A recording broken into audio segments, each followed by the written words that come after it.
persona que trae el paisaje dentro y lo lleva trayendo con la misma juventud que desde entonces.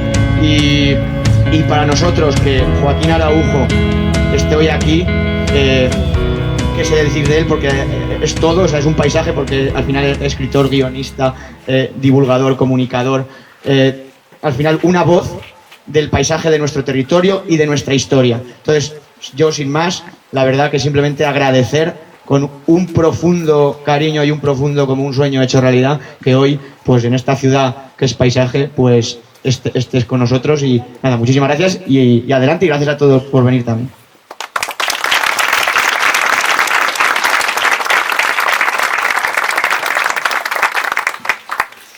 Bien, buenos días.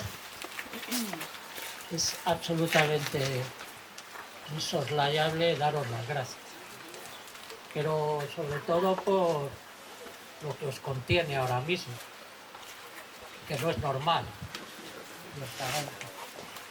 y tener en cuenta que, como mantenía probablemente... ¿Hola?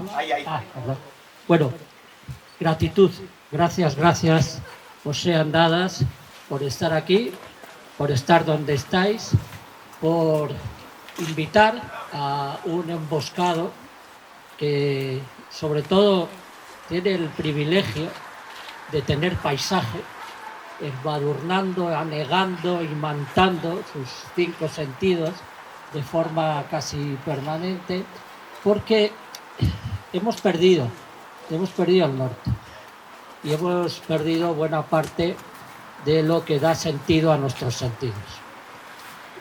Nos hemos amputado del paisaje. Es un poco injusto usar la primera persona de los pronombres personales en plural, porque algunos tenemos la suerte de vivir donde, cómo y con quién habría que vivir siempre, todos los seres humanos. La primera coherencia no solo es que nos acompañe esta galería de colores, solo por los colores merecería la pena vivir eternamente.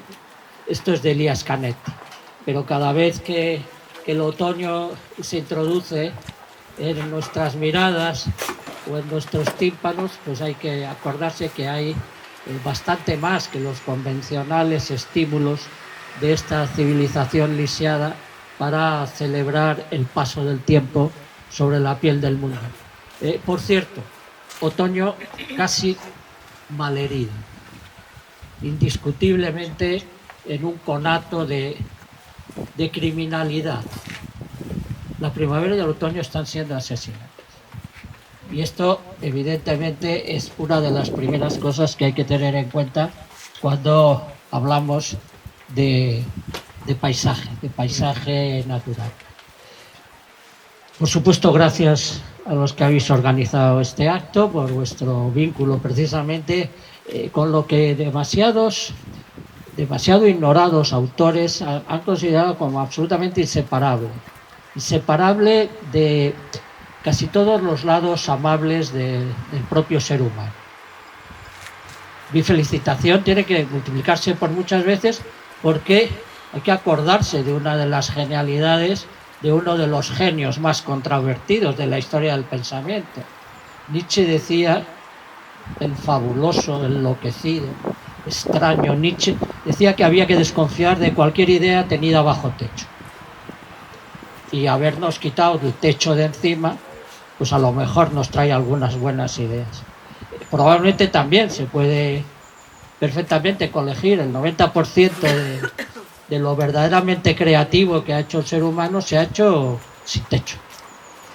Aunque esta civilización ha consagrado distintos modos y maneras de encarcelamiento, y al final se ha encarcelado en unas tecnologías que probablemente son lo que más nos está emasculando, segregando del propio paisaje.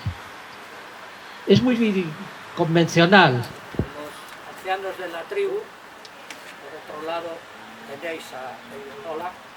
Bueno, solo os digo que yo escribo a mano. que me han publicado 8 libros manuscritos, o sea que tampoco pasa nada, ¿no?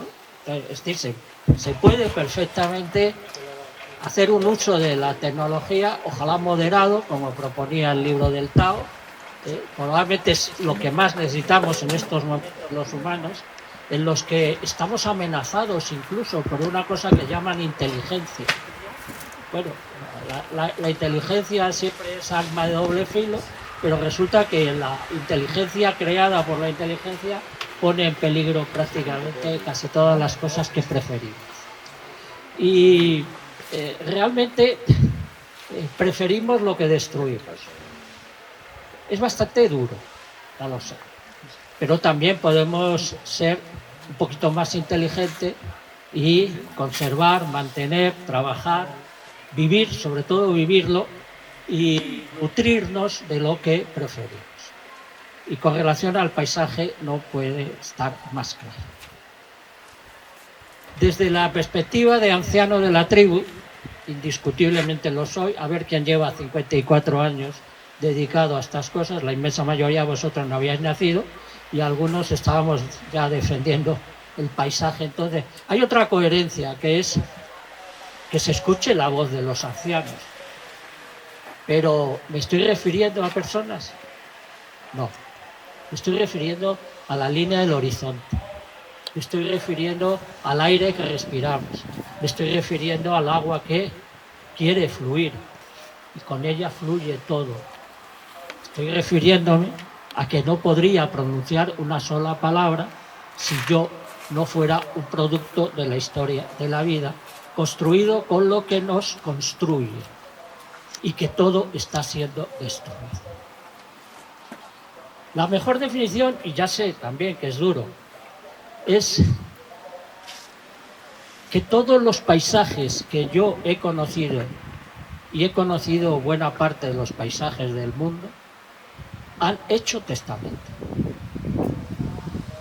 Sí, han hecho testamento, porque sencillamente saben que se acerca su fin. Yo hice testamento el año pasado, tengo la edad para hacer testamento.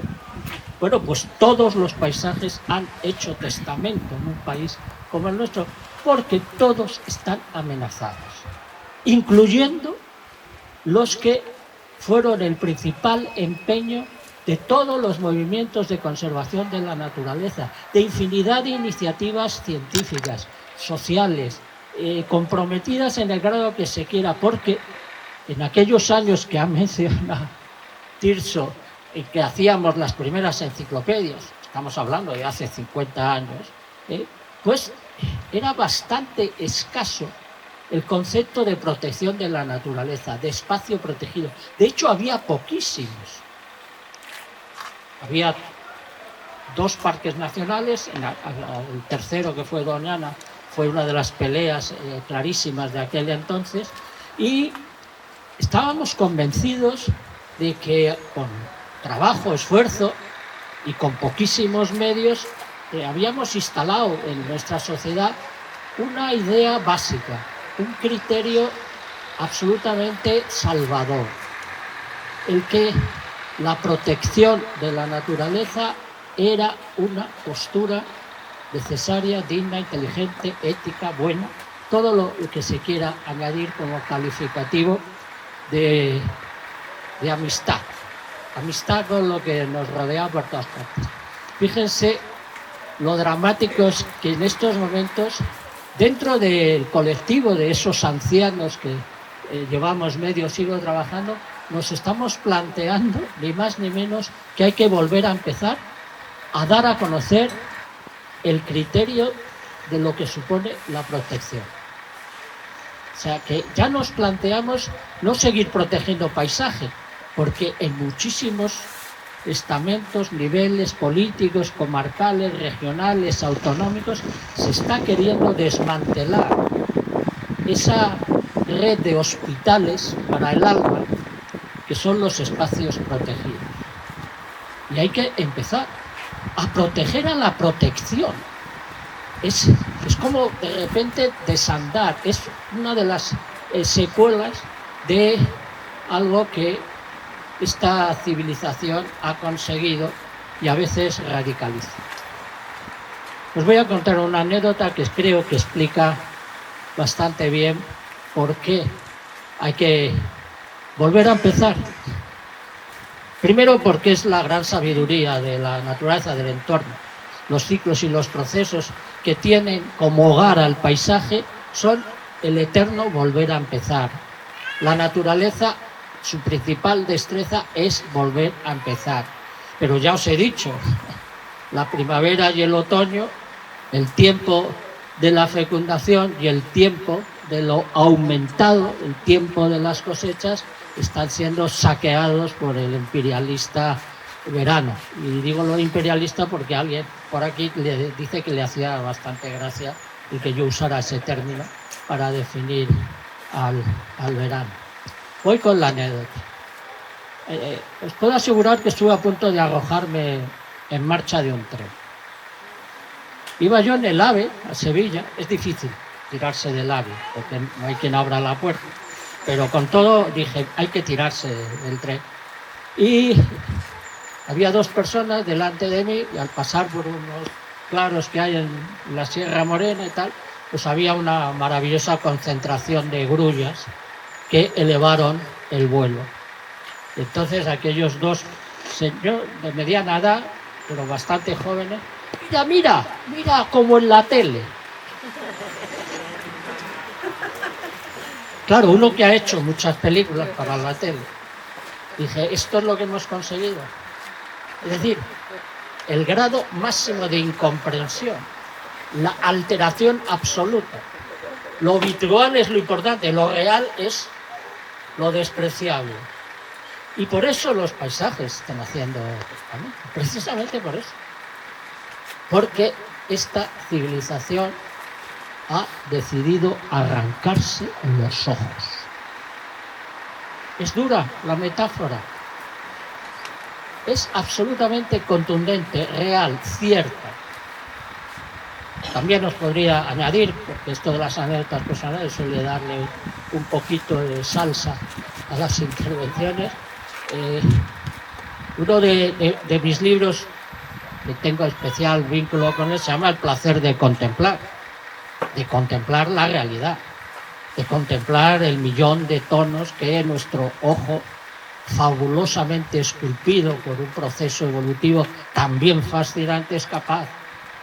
El placer de escuchar miles y miles de sonatas, de trinos, de canciones de la propia naturaleza. El placer de aromatizarte con, entre otras cosas, el humus del otoño. Todo eso estaba al alcance de alguien que tenía la suerte de vivir en medio del paisaje, de emboscarse. Bueno, un día paro en una zona de descanso de la autovía al lado de Pancorbo. Si alguno de los presentes sabe lo que es Pancorbo, pues uno de esos paisajes pues de intensidad como la que aquí tenemos.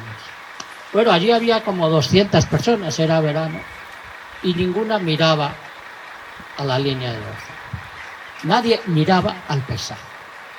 La gente miraba a la autopista, a ver pasar coches a 120 kilómetros haciendo ruido, echando humo, pero nadie hacía así. Nadie miraba a una de las realidades más liberadoras del ser humano, la línea del horizonte. Pocas cosas nos hacen más humanos, más libres, más sanos, más estetas, porque es que la línea del horizonte es una escuela de buen gusto. No, a la línea estúpida recta de la autopista, con la estúpida velocidad convertida en diosa absoluta de las mentes humanas. Eso es estar despaisados. Vivir sin lo que realmente es, sin lo que nos consiente, sostiene, mantiene y permite que lo destruyamos. El entorno, el paisaje, la natura, vienen a ser equivalencias. El paisaje es algo que ha sido tratado por tantas disciplinas distintas que realmente se puede estar una vida entera poniendo definiciones al paisaje y no terminaremos. Es la tercera o cuarta concepción, inicialmente abstracta, pero como tiene tantas traducciones a lo concreto, a lo real, a lo que se puede vivir, que es manifiestamente inacabable. Pero lo que sí podemos tener bastante claro es que esta civilización se ha lisiado a sí misma, emasculándose del paisaje. Y eso yo lo descubrí en un artículo de Ortega y Gasset, escrito hace 92 años, ni más ni menos. Decía, estoy muy preocupado, fíjense, si hace 92 años alguien estaba preocupado porque se vivía sin paisaje, cuando todavía era mayoritaria la población rural de este país, que aunque solo fuera por elemental supervivencia, tenían que vivir con el paisaje, administrando sus ciclos, sus procesos y demás, ¿no?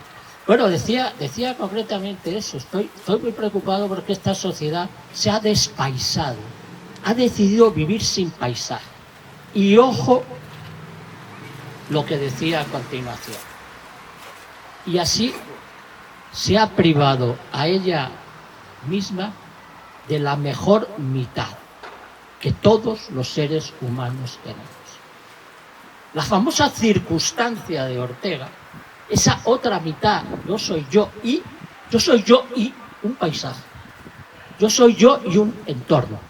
Yo soy yo y la natura que me permite ser. Y si me quitan esa mejor segunda parte de mí mismo, estoy limitándome extraordinariamente a mí mismo. Me estoy convirtiendo en alguien despaisado, en alguien que puede tener 5 títulos universitarios y 16 másteres y será un analfabeto. Estructuralmente será un analfabeto. Porque todos los lenguajes, todas las aportaciones para la inspiración humana, todos los elementos para que sea posible incluso la destrucción del paisaje, vienen del paisaje. Por tanto, nuestra realidad es así. Se le ha dado muchas vueltas. Es muy posible, y de hecho esto es lo último que voy a decir, porque ¿sabéis cuál ha sido una de las grandes torpezas, quizás, pero obligada? En realidad es obligada. La mayor parte de los argumentos en defensa de la naturaleza, del paisaje, los instrumentos que los ambientalistas, ecologistas hemos usado durante mucho tiempo, ha sido poner a caldo al sistema, denunciar las agresiones, cuantificar el porcentaje de lo extinguido, poner toneladas de CO2 en la mente de las personas. Es decir, se definía preferentemente lo que hacíamos como denuncia de lo que hacían los demás. No es el mejor camino, en absoluto, pero sí se puede decir que es lo que consigue el estar despaisados, el vivir sin paisaje. Lo voy a resumir porque quiero dedicar el mayor tiempo posible a compartir con vosotros qué es lo que nos da el paisaje. Miren, vivir sin paisaje, con todo el entusiasmo que se vive, con toda la arrogancia supremacista que reside en la ciudad, también es duro. Y probablemente la mayoría de vosotros sois ciudadanos. ¡Qué mala suerte tenéis! Sí, porque ya está bien. Es que ya está bien. Es que la ciudad capital es la que ha ganado la historia. Y como vencedora escribe la historia. Y lo que hace la vida queda relegado a las catacumbas de la emoción, del recuerdo, de la consideración, del respeto y de nuestra propia salvaguardia. Es exactamente lo mismo que ha pasado con todas las historias humanas. El que perdió la guerra desaparece. ¿Dónde están las culturas nativas? Que eran infinitamente más sabias que las civilizaciones técnicas. Pues esto ha llegado la hora de no moderarnos.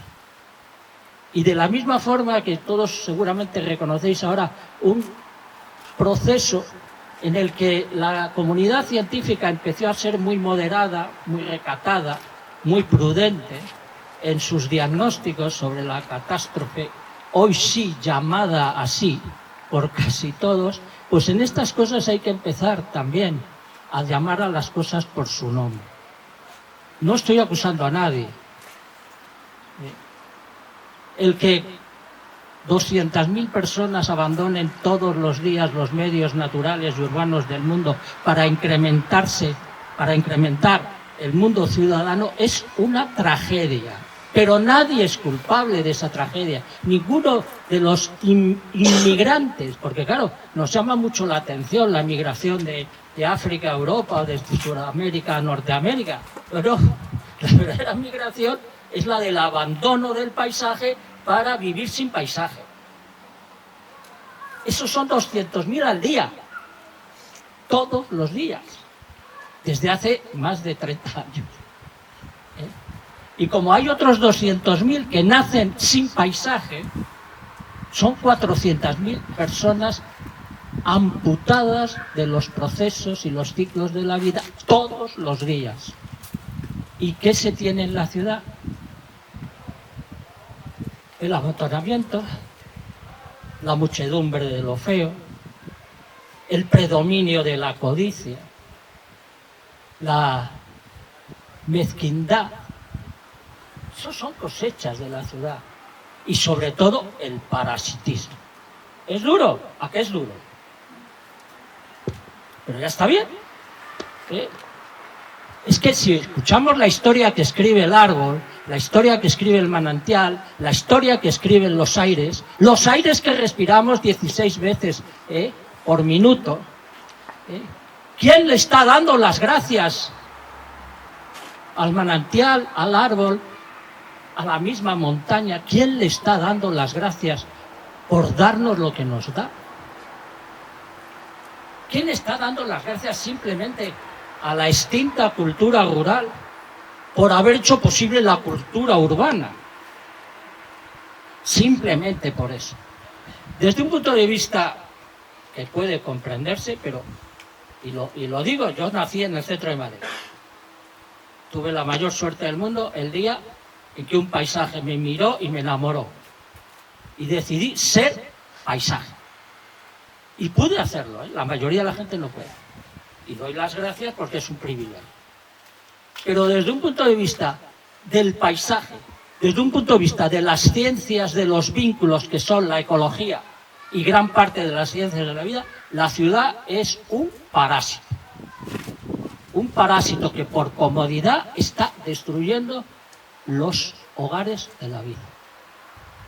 ¿Y esa es una perfecta definición? Sí, han decidido ustedes vivir sin paisaje. Pero para vivir sin paisaje hay que destruirlo. ¿Están siendo destruidos? No cabe la menor duda. Tenemos información absolutamente a raudales, incuantificable. Os recuerdo lo que dice David Attenborough en su libro Una vida por la naturaleza. Sabéis quién es David Attenborough, supongo la mayoría. Sabéis cuántos años tiene, ¿no? Tiene 94 años en estos momentos. Y lo dice muy claramente. Cuando yo empecé a hacer películas con 22 años, el mundo todavía estaba libre, bello, palpitante, fecundo, fértil y natural en un 60%. Hoy queda el 15%. Palabras de Attenborough. Relaciones de estas, las que queráis. Y si alguien tiene curiosidad, pues me queda algo de memoria. He trabajado durante toda mi vida con infinidad de datos ambientales.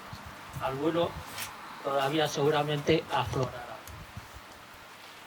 Por eso hay que vivir con el paisaje.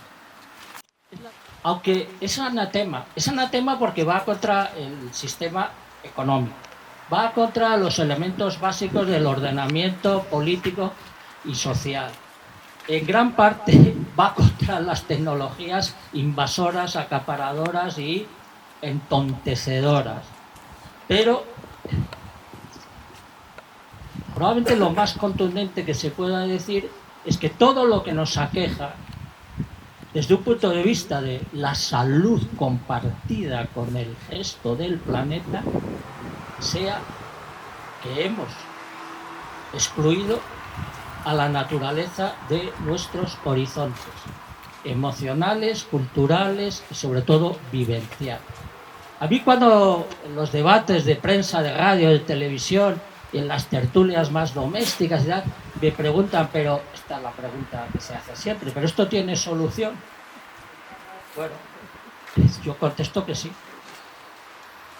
Esto solo tiene una salida. Todo esto, lo interpreten como lo interpreten, lo consideren más o menos preocupante, duro, pero ahí está la información acreditada por los investigadores, por el método científico, entre otras cosas, es que queda muy poco sin destruir del todo, queda ya muy poco. Y la salida es la entrada. Si esto va a tener alguna salida, es mirando al lugar por el que entramos, al lugar que llamamos paisaje vivo, al lugar que puede ser perfectamente englobado por una de las palabras más hermosas que existen, la palabra natura, que es más bonita que naturaleza, se ha dicho de todo. Y eso es lo que hay que poner en el balance. Hay que pasar de una civilización despaisada a una civilización con paisaje. Esto no significa que haya que sacar a los 5.000 millones de humanos que viven en las ciudades para centrifugarlos por los campos. No, eso es imposible. Eso, si acaso, sucedería detrás de que cualquiera de los 7 colapsos en marcha acabara instalándose. A lo mejor entonces sí, pero claro, otras cosas seguramente en ese momento viviría la mitad de las personas que viven ahora, ¿no? Bueno, pues de eso se trata, de vivir con el paisaje. ¿Por qué?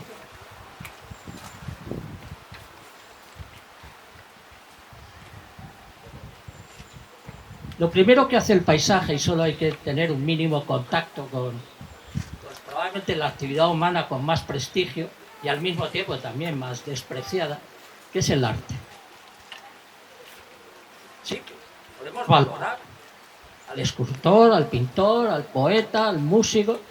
Miren, si se domina mínimamente cuál es el proceso creativo, es inseparable de los elementos del paisaje. Cojan ustedes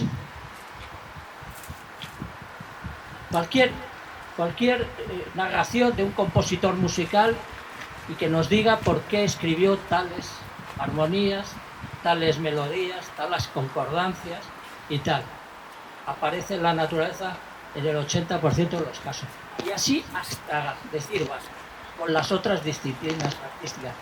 ¿Qué iban a hacer los pintores si este ojo, que son 2 grandes gotas de agua, no fuera capaz de reconocer 1.000.000 de tonalidades? ¿Qué iban a hacer?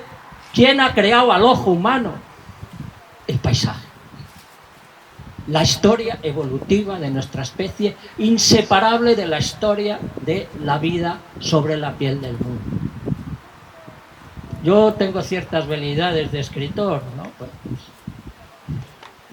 de hecho, yo un día hice un experimento para explicar la relación. Bien, el lenguaje de la naturaleza es poético. Tú no puedes contar ni siquiera esto que vemos aquí en 90 grados de percepción sin la poesía. Es que sin poesía la realidad es una mierda. Y con poesía empieza a tener belleza. Y así es todo. Y cualquiera de estos edificios, estamos en casa de arquitectos, a cuales hay que agradecerles que nos presten esto. Bueno, pero es que ¿qué han hecho los arquitectos? ¿Qué es el entramado de sostén de cualquier vivienda? Es el bosque. Todas estas columnas son la presencia muy modificada, pero son troncos de árboles. ¿Y qué son los techos? Los techos son esa rara nube que llamamos copa de los árboles. Y así hasta donde quieran ustedes, ¿no? Si alguien ha aportado un vínculo verdaderamente sólido, porque claro, ¿quién ha destruido el paisaje normativamente hablando en nuestras sensibilidades? Primero y principal, el sistema educativo. El sistema educativo ha asesinado el sentimiento de la natura en casi todos los seres humanos, porque todos nacemos con el sentimiento de la natura. Y ahí estamos. Y cuando se recupera el sentimiento de la natura, como puso a nuestra disposición Francisco Ginés de los Ríos, ¿qué nos sucede? Pues algo que es absolutamente fascinante.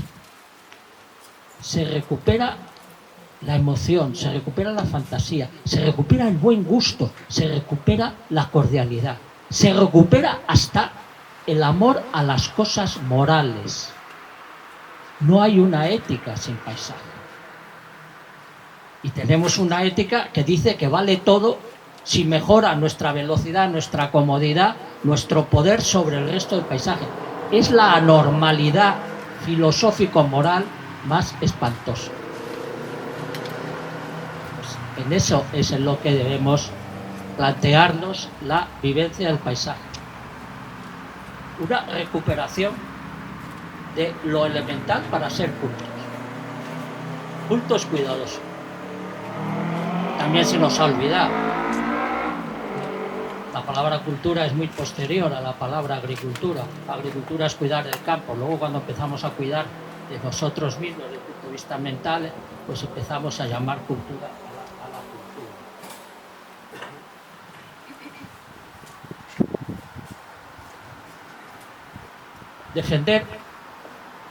Defender a lo que nos defiende. Cuidar a lo que nos cuida. Esa es la postura. Pero esa es la postura que necesita, curiosamente, tanto lo que no ha hecho más que producir posibilidades para nosotros mismos, y que nosotros se las hemos negado a los que las producían. En estos momentos nada protege más a nuestra propia salud que proteger un paisaje. También, si alguien tiene curiosidad, hay infinidad de información absolutamente fidedigna sobre las desastrosas consecuencias que para nuestra salud individual conlleva la destrucción de los paisajes. De la misma forma que hay infinitas informaciones, datos precisos sobre la aportación a nuestra salud de la vivencia del paisaje. Por ejemplo, como soy emboscado, voy a provocar, que por otra parte suele tener un determinado efecto de fijación de atención y demás, les voy a provocar. Tienen ustedes delante a la persona más serena que puedan conocer o vayan a conocer jamás. Así como soy el tío más sereno, más calmo, más tranquilo. ¿Por qué? Porque vivo en el bosque. ¿Sí? ¡Oh! Terrible. ¿A qué viene semejante disparate? Pues fíjense, no solo es verdad, porque es verdad, lo del que más es la parte de provocación, porque evidentemente nadie es el que más de nada en este mundo, y siempre que encuentres a uno que más, siempre hay uno desconocido que evidentemente mucho más. Pues resulta que no solo es algo que uno tiene que considerar cierto porque lo lleva puesto, porque lo ha experimentado. Ojalá el conocimiento siempre fuera tras experiencia realista vivida en primera persona. Ojalá, porque ahora todo es de prestado, todos con intermediarios, todos con interposición, todo es por mensaje inducido por determinado grupo de intereses que nos conducen a una determinada dirección. Y por cierto, cuando les descubres y lo dices, resulta que hay gente que sale huyendo. Es simplemente no reconocer quién manda. Si reconoces quién manda, pues identificas. Pero lo que se trata es no estar al lado del que manda, sino de estar al lado de quien nos manda la salud, la belleza, la libertad, el conocimiento, la armonía, la concordia y la convivencia. Es con ese con el que hay que estar de acuerdo. Bueno, que vive en el bosque es bendecido incesantemente por una serie de moléculas que vuelan y que emanan de todos los árboles, que entran en nuestro organismo y tienen capacidades sedadoras, capacidades calmantes. Y esto ha sido demostrado últimamente hasta los más resquicios con los famosos baños de bosque. Los famosos baños de bosque se han puesto de moda cuando es una realidad de hace 8 siglos. Pero bueno, se han puesto de moda, pero los americanos, que son siempre los que suelen hacer estas cosas, pues han cogido a 5.000 personas, le han puesto unos electrodos aquí en la cabecita, les han medido la actividad cerebral antes de entrar en un paseo de bosques, en un baño de bosque, y han vuelto a medir al salir del bosque. Y resulta que es verdad, científicamente. Resulta que un paseo por el bosque es como un ansiolítico. Pero claro, cuando ahora el mundo de esos psicólogos y esos psiquiatras te dicen que estamos al borde de un 40% de ansiedad, a un borde de un 30% de depresiones en el conjunto de la humanidad, y se garantiza hasta que la mitad de la sociedad mundial puede estar atrapada entre depresiones, ansiedades y alguna que otra enfermedad mental más grave,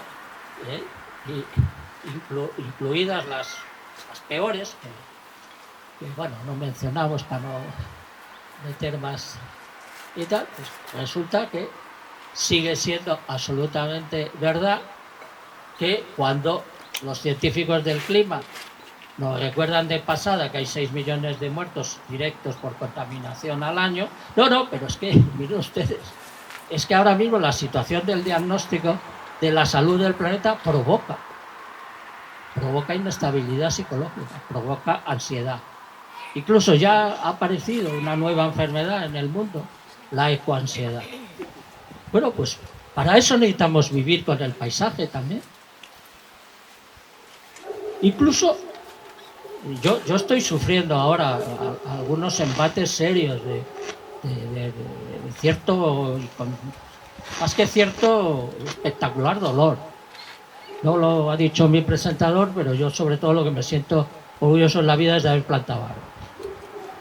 Muchos árboles. Uno por cada día que viví. ¿Y por qué? Pues porque me han publicado libros. ¿Entendéis por qué hay que vivir con el paisaje? Por raro y lejos que esté el escritor del bosque, tiene una deuda con el bosque, porque el bosque ha publicado todos los libros. Y si tus palabras, tus emociones, tus sentimientos están en papel, tienes que plantar árboles. Decencia. Porque lo más decente que puede hacer el ser humano es agradecer. Y por eso somos una civilización indecente, porque no agradecemos nada, porque no le agradecemos al río el agua que pasa, porque no le agradecemos a la montaña que esté ahí, elevando nuestra mirada. Solo porque hay que mirar hacia arriba para ver la línea de horizonte, hay que dar las gracias, y no que no decir de la fuente. Pensamos con agua, miramos con agua, somos agua erguida, nuestro aparato circulatorio y nervioso son cuencas hídricas. ¿Quién le da las gracias? Si se vive 80 años, se respira 600 millones de veces. ¿Y qué respiramos? ¿Y quién le da las gracias? Eso es vivir con el paisaje. Eso es entender qué estamos haciendo al proteger lo que nos protege. Voy a ir terminando, pero no sin antes. Dos consideraciones literalmente para eso.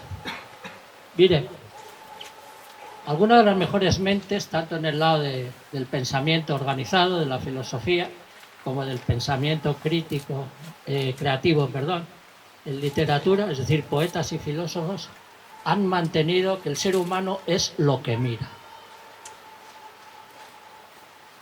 Platón, Goethe, Fernando Pessoa, Juan Ramón Jiménez, en fin, por poner solo unos pocos ejemplos. Yo mantengo que si se tiene un poco de suerte también se es lo que se escucha. Porque la verdadera contemplación es más escuchar que ver, ¿eh? Pero esto es un matiz que si queréis podemos decir algo más luego.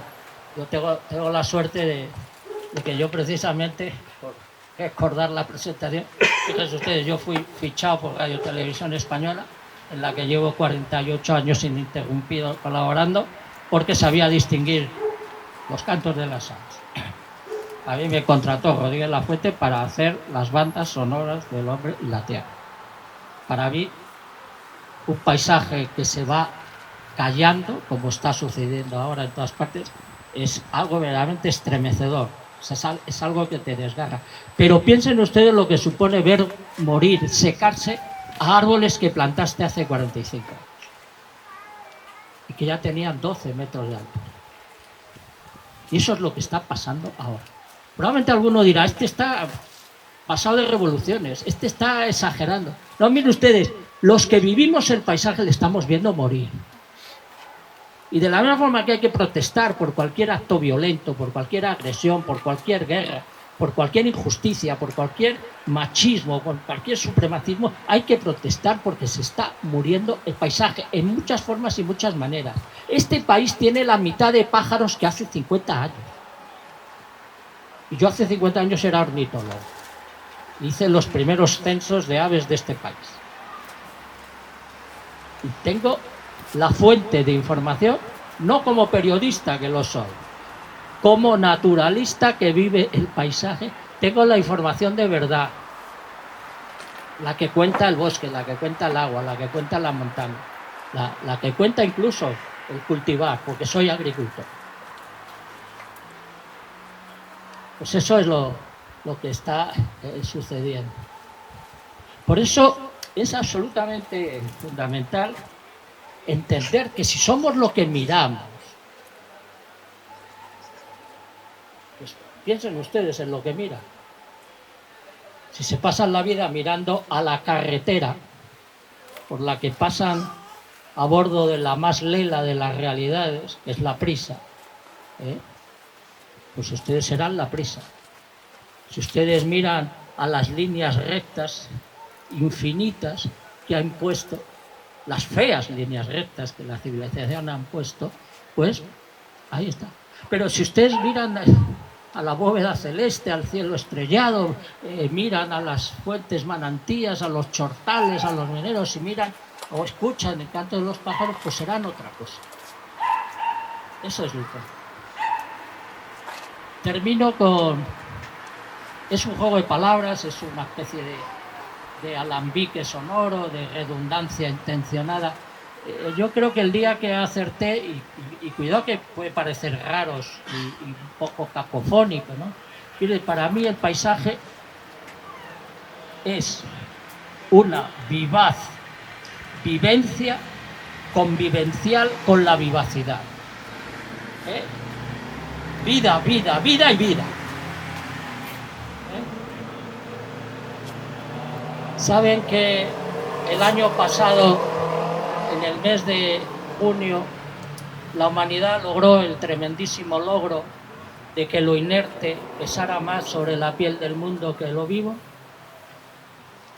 Datos de Naciones Unidas. Pasamos una línea roja. El peso de lo inerte sobre el mundo ya es mayor de lo vivo sobre el mundo. Pues ahí está, porque hay que vivir con paisaje.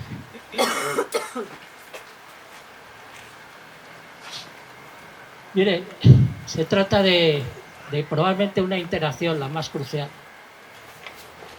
Está las propuestas pedagógicas más importantes, está en los sistemas filosóficos más importantes, está en nuestro propio jugarnos, no nuestro futuro, sino otros futuros. La vivencia del paisaje significa que todo lo que tú tengas como capacidad mental, emocional, si quieren espiritual, ¿por qué no? Eso no está aquí dentro. Tiene que estar ahí. Pequeño poema. Quien su alma sitúa fuera de sí sabe que es la vida. Pero es incompleto. Solo quien se convierta en la urna del paisaje, es decir, que se deje habitar por el paisaje, no solo vivirlo, sino ser habitado por el paisaje, sabrá que es la vida. Y entonces estará a favor de la vida. Muchas gracias y que el paisaje, como lo hace con algunos, os atalante.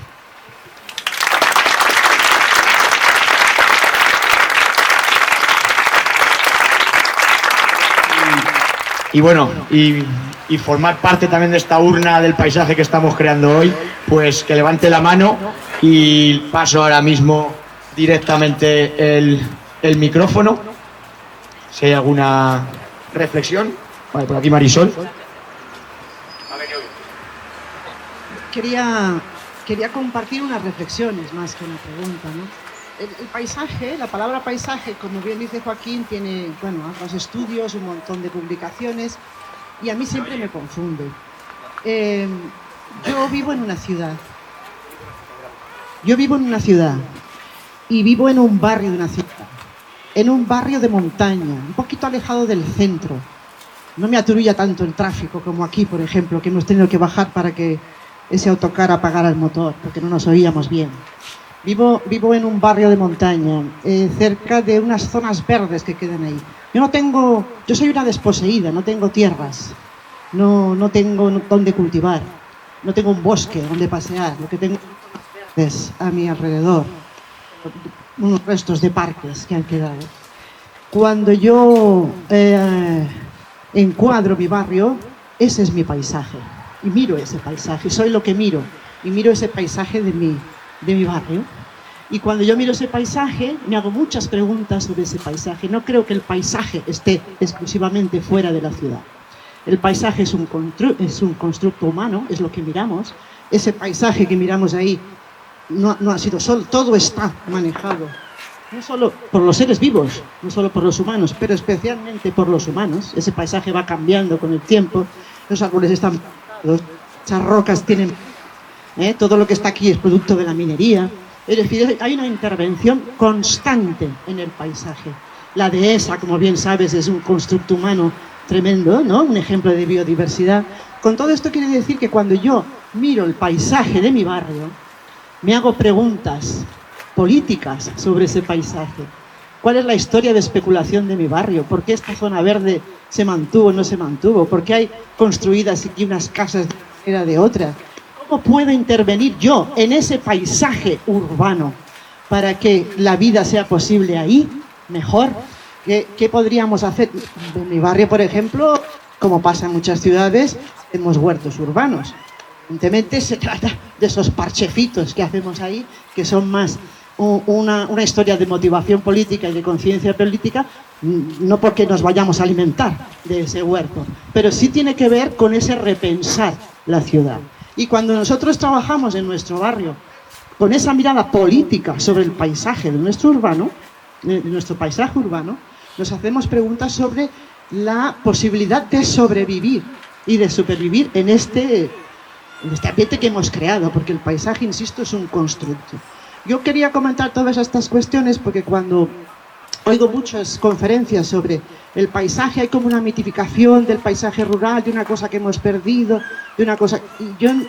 evidentemente estamos perdiendo biodiversidad y los informes del IPCC son rotundos y estamos en una situación de atasco verdadero, con una difícil salida, pero con el ánimo de no lamentarnos de lo perdido, sino qué podemos hacer para nosotros recuperar esa mirada, esa cultura que nos haga consciente de nuestra dependencia absoluta de la naturaleza, es decir, que una ciudad no puede vivir por sí misma, es absolutamente ineficiente, una ciudad vive de lo que le es suministrado desde el exterior. Para adquirir esta conciencia, yo creo que tenemos que mirar nuestro paisaje, el que tenemos delante nuestro y el que está construido por nosotros, para ver cómo intervenimos en él para hacer la vida posible. Bien, me parece oportunísima tu reflexión, sobre todo porque aunque uno está en uno de los paisajes menos destruidos de este país, en realidad lo correcto es,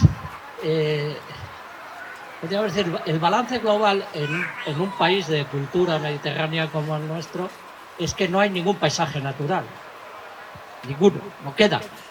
Es decir, en realidad hay que hablar de los paisajes no destruidos del todo y compararlos con los paisajes destruidos del todo. Que, para que os hagáis una idea, y como viene muy a cuento de la última gran amenaza contra el paisaje, que es vejar las líneas del horizonte de prácticamente medio país, con la, en teoría, solución energética, bueno, pues pensemos que precisamente los científicos de este esperanzador movimiento reciente, Rebelión Científica, han inventariado sobre este país 2 millones de hectáreas completamente destruidas. ¿Sabéis lo que son 2 millones de hectáreas? Pues 2 millones de hectáreas en la provincia de Cáceres. Fijaros si es grande. Bueno, pues las cosas que por lo que se considere oportuno tengan que ser instaladas en el paisaje, ¿por qué no van a ese paisaje ya del todo destruido? Entonces empezaríamos a tener cosas bastante... Estas otras cosas, mire, cuando haya eso, pues no habrá este tendido eléctrico, sencillamente. O si tuvieran agallas las municipalidades del país de ser autosuficientes. Toda ciudad española, todo pueblo español tiene condiciones básicas para ser autosuficiente energéticamente.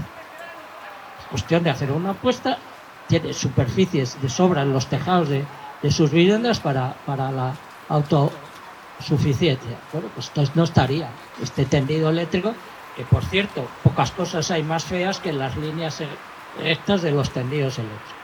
Esto es un elogio a lo feo, directamente. Bueno, pues esa es una realidad. También es cierto, y yo lo he dicho y como está publicado, aunque hoy no me haya acordado de eso, todos los paisajes tienen merecería. Igual que en la pintura casi siempre hay una firma, hay un nombre, una esquinita. Todos los paisajes, prácticamente todos los paisajes deberían llevar más bien 3 firmas. Fíjense. 1, historia de la vida. 2, el agua, el lápiz del tiempo. 3, la cultura rural. Son los 3 grandes elementos que han creado los paisajes. Lo que vemos está hecho, todo lo que vemos está hecho por esas 3 cosas a la vez o por cualquiera de ellas individual. Son los autores. Tienen derecho a la firma. Cualquier panorámica, imaginemos. Yo aquí miro esta panorámica y desde luego me salen los 3 autores. Incluyendo, si queréis, pues la minería, la arquitectura, lo que queráis. Bueno, eso es así. Es así. Pero claro, cuando pasa lo que pasa, es que esos paisajes no destruidos del todo, es que se multiplica su importancia por miles de veces. Bueno, pero es que esta civilización va al asalto de lo no destruido del todo. Igual que los ricos van al asalto de la pobreza de los pobres, porque no tienen suficiente con su riqueza, resulta que esta civilización va al asalto de los paisajes no destruidos del todo. Y esa es la importancia de estos encuentros, de explicar qué es lo que estamos defendiendo y qué nos va en defender el asunto, ¿no? Y luego, por tu sugerencia, evidentemente, si tú en tu barrio tienes posibilidad, que además está en las recomendaciones de los objetivos del milenio, de los ODS, de las Naciones Unidas, de casi todas, incluso de los grandes programas que curiosamente casi todos los partidos han incluido en las últimas elecciones. Pues hay que echar mano de la vida, porque si queremos respirar más y mejor, si queremos comer mejor, si queremos beber mejor, pues hay que usar. Precisamente por eso hablo yo de la entrada. La naturaleza es la que sabe hacer esas cosas. Es decir, una ciudad con muchísimos árboles pues será infinitamente más habitable que una con muy pocos árboles. Ahora mismo hay una liada en Madrid con las talas de árboles, que hay manifestaciones casi todos los días en Madrid de vecinos que no quieren que quiten los árboles. Pues eso es así. Pero yo lo siento mucho, pero también tengo que ser lo que soy. Yo soy consecuente con lo que he decidido ser en la vida. Fíjense, se lo creerán o no, yo he decidido ser árbol.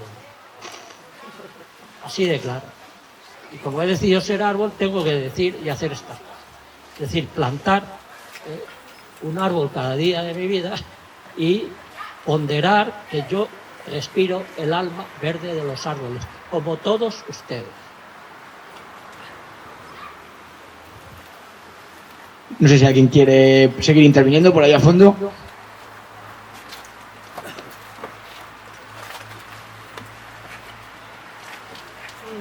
Bueno, yo quería dar lo primero las gracias por la charla que has dado, porque al menos a mí personalmente como que me ha sentado unas bases muy fuertes de algo que yo llevo sintiendo mucho, he ido en búsqueda de ello desde joven y me he sentido como joven muy marginada por ello, porque es fácil como tachar de hippie y ahí te quedas, ¿no?, con espirales y flores y una idea bastante arcaica, pero realmente es como un sentimiento de... Sobre todo por lo que has dicho de que ahora mismo también gran parte de la ansiedad que padecemos, sobre todo en mi generación yo creo, es por este ecocidio que está sucediendo y no le ponemos nombre porque también vivimos como muy presionados por seguir manteniendo este sistema económico, el cual se aleja completamente de todo el paisaje que has mencionado. Entonces, a mí esto me ha venido como súper bien escucharlo. Lo siento si te comparo, pero hacía mucho que no escuchaba a una persona mayor hablar de estas cosas, desde los viajes que hice a Canadá y México, que es cuando conocí también las culturas nativas, que como tú bien dices agradecen, y allí las sociedades, bueno, la sociedad canadiense colonista no, pero la otra sí, está como muy acostumbrada a escuchar. Y aquí yo agradezco también a la gente que se ha permitido un entorno de escucha, que es igual de importante que poder ver esa línea del horizonte que tú decías, porque a veces apabullamos y queremos decir yo también, y es como espera, que escuchar también es ver. Entonces quería dar las gracias pues, a la gente que está aquí por crear esto hoy, y bueno, quería compartir que realmente creo que todos somos un poco conscientes de lo que está pasando, pero se nos escapa de las manos porque lo llevamos como a una utopía personal, el cómo poder vivir más cerca pero sin soltar lo que tenemos, porque también nos hemos hecho parte de o hemos crecido en esa comodidad que nos ofrece la ciudad. Y seguro que mucha gente de aquí ahora cuando se vaya pues se quedará pensando cómo hacerlo, ¿no? Y yo creo que lo importante no es solo pensarlo en individual, porque al final si las propuestas no se llevan a lo colectivo no se puede hacer nada. O sea, es que es como luchar contra un gigante inmenso que no va a llevar a nada más que te genere más ansiedad. Entonces sí que es verdad que creo que estamos en un entorno en esta ciudad en la que la gente puede estar bastante cerca si te lo propones y rompes la rutina y te puedes ir aunque sea el mismo paseo constantemente de ir a la fuente de Martín Alaja, pero joder, es que hay gente que no tiene ni el paseo de Martín Alaja. Entonces es como aprovechar la cercanía para decir esa escucha y esa visión, pues un poco unir los conceptos que se han dicho hoy para que esta charla no se quede en una charla más. Es como que hago una invitación a la gente a asentar eso, pero también como en su vida cotidiana, porque si no, al saber que eso está pasando, o sea, que está pasando ese ecocidio, que vamos a tener esas consecuencias bastante cerca, pues tendemos a aislarnos. Y es que realmente si no hay una unión es que no se va a poder hacer nada. Totalmente de acuerdo y te lo agradezco, entre otras cosas porque este anciano de la tribu también fue hippie, ¿sabes? Y me siento especialmente orgulloso. Entre otras cosas porque en el año 68 no os podéis imaginar lo que era ser hippie en España. Éramos 4 pero bueno, yo tuve la suerte de ser hippie y otras 40 cosas más enseguida.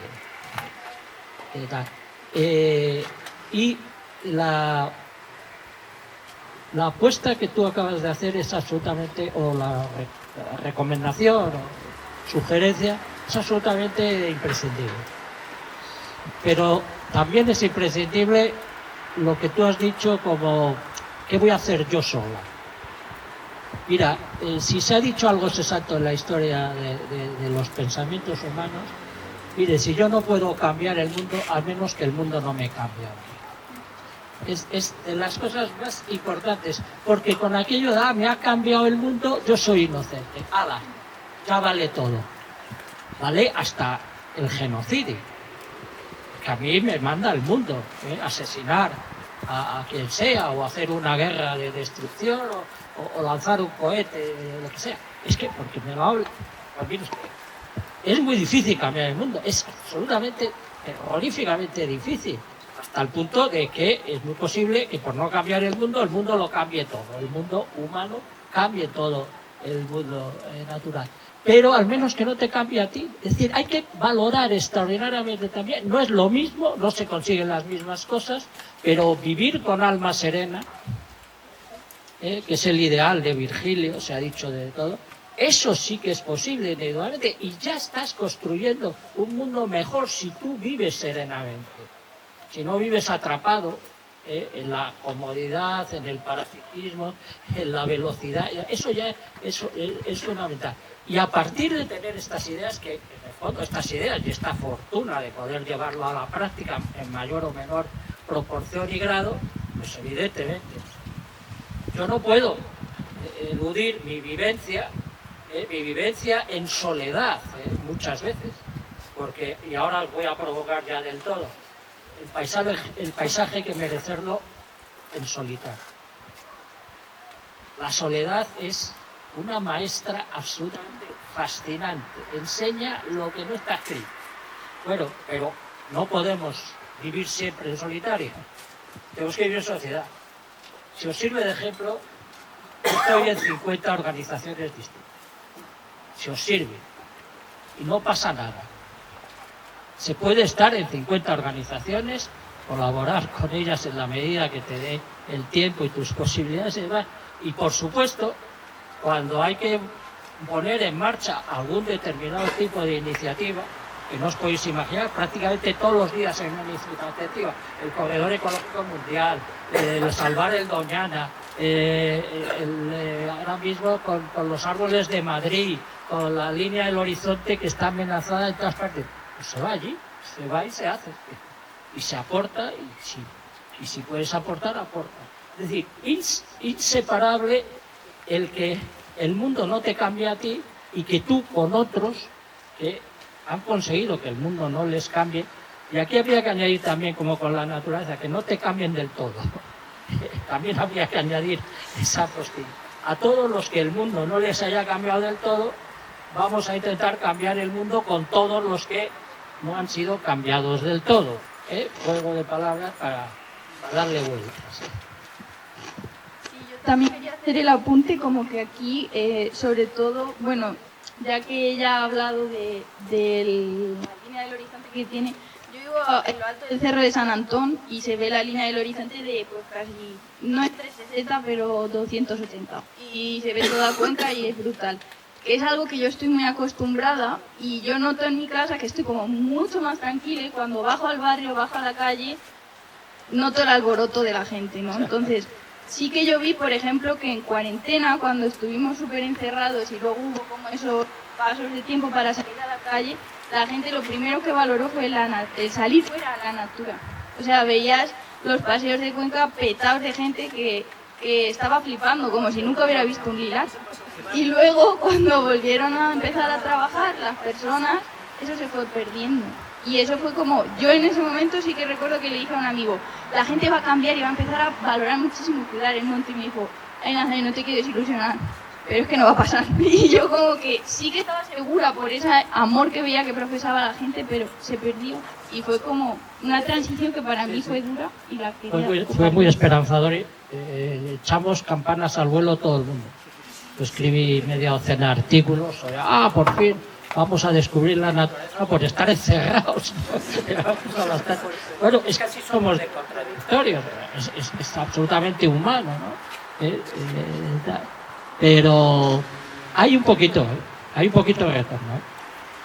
De todos los que se fueron un poco en ese periodo a vivir en pueblos o en sitios más o menos no destruidos del todo, en sitios más o menos naturales, pues habrá quedado un 1,5%. Pero se empieza por el 1%, ya vendrá. Y que conste, que no, jamás, ya lo he dicho antes, esto no se trata de ahora vaciar las ciudades y llenar el campo, porque entre otras cosas necesitaríamos ocupar tierras, claro, que es ocupar tierras. Claro.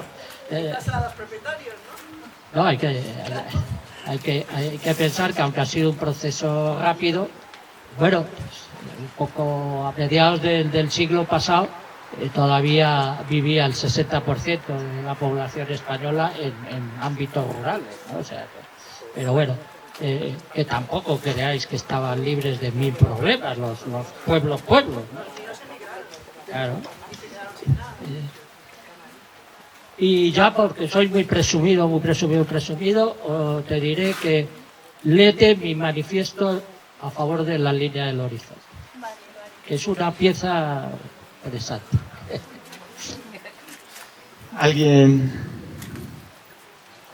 Algo que se quede en el tintero. Si no, pues a mí me gustaría hacer, ya para agradecerte, Joaquín, pues el lujo de haber podido pasar este rato que sería es otoñal, aunque el calor parezca atice como en otro mes, pero la verdad que es los colores de hoy. Es que estaba reflexionando, y por hacer una reflexión un poco final, parecía como si hubiera esto estado organizado de hace ya siglos y milenios, haber llegado a este punto, el de hoy, para hablar del paisaje en este espejo que hemos llamado el foro Ciudad Paisaje, donde a un lado, a nuestro lado izquierdo, derecho para lo que es el público, tenemos la ciudad, una ciudad además con el nombre, donde se ve la ciudad como tal, la ciudad primitiva, una ciudad donde jugaba con el espacio, pero en las alturas, no donde se construía en las llanuras de inundación junto a los ríos o junto en la primera línea de mar, ¿no? Donde sabían dónde había que construir. Y a la derecha, el paisaje aún virgen, donde la roca, los pinos, los guillomos, los enebros, las sabinas, aliagas y el cantar de los pájaros se encuentran, ¿no? Y en medio, nosotros. Pero además, nosotros, mientras estábamos aquí compartiendo este tiempo contigo, había dos cosas. Para mí, que yo he estado como oyente, y alguna quizás os ha ocurrido a más gente, estábamos como entrando en ese espacio casi, no sé, de alguna forma vamos a decir en la palabra buena, divino, ¿no? Es decir, joder, hay esperanza, hay conocimiento, hay relación, hay una entrañeza con el paisaje, pero al mismo tiempo, en medio, no paraba de haber ruido. No ha cesado el ruido, y de alguna forma el ruido nos ha acompañado durante este rato casi filosófico, donde hemos querido conectar con la eternidad del tiempo. Y yo, para mí, una de mis reflexiones es que no es quizá lo que nos separa entre la ciudad, entre la sociedad, la humanidad y el paisaje, no es ese ruido que se monta en medio, que quizás se acentúa en las ciudades, se acentúa en los medios, y que de alguna forma nos hace que todo el mundo que estaba allá abajo se suba arriba y le dé las espaldas a ese paisaje, y ese paisaje quede completamente deshabitado, en el sentido deshabitado de la palabra, no en la palabra con este ocultismo de construcción, constructivo, el especulativo de hoy en día, ¿no? Sino habitado en el sentido de formar parte de él. Y no lo sé si ese ruido que nos aturulla. Ay, el ruido. No, es que que tocas uno de los aspectos que pasa más inadvertido, y os voy a decir una cosa que lo siento, bueno, luego me dejáis decir algo muy bello, muy hermoso, porque para no terminar como voy a decir ahora. ¿El ruido es contaminación? ¿Estamos de acuerdo? Si el ruido es contaminación, el vertedero somos nosotros. Precisamente de lo del ruido, ¿no? Al hilo de lo que ha dicho aquella chica que ha intervenido con lo de la pandemia y tal, cuando nos retiramos nosotros y nos metimos en el cuarto y dejamos de hacer ruido, en muchas ciudades ha pasado, en mi barrio fue espectacular, los pájaros no daban crédito. Entonces empezaron a cantar entre ellos y su atuendo fue impresionante en el barrio. Es decir, cuando nos retiramos nosotros y dejamos de hacer ruido, pasan cosas. Y para terminar, aparte que lo de lujo solo lo decís porque rima con Araujo. O sea, ¿Cómo lo sabes? Hoy era día de poesía.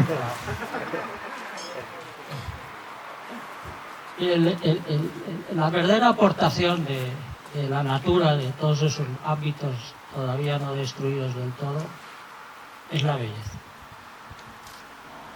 Y la belleza es precisamente el lenguaje.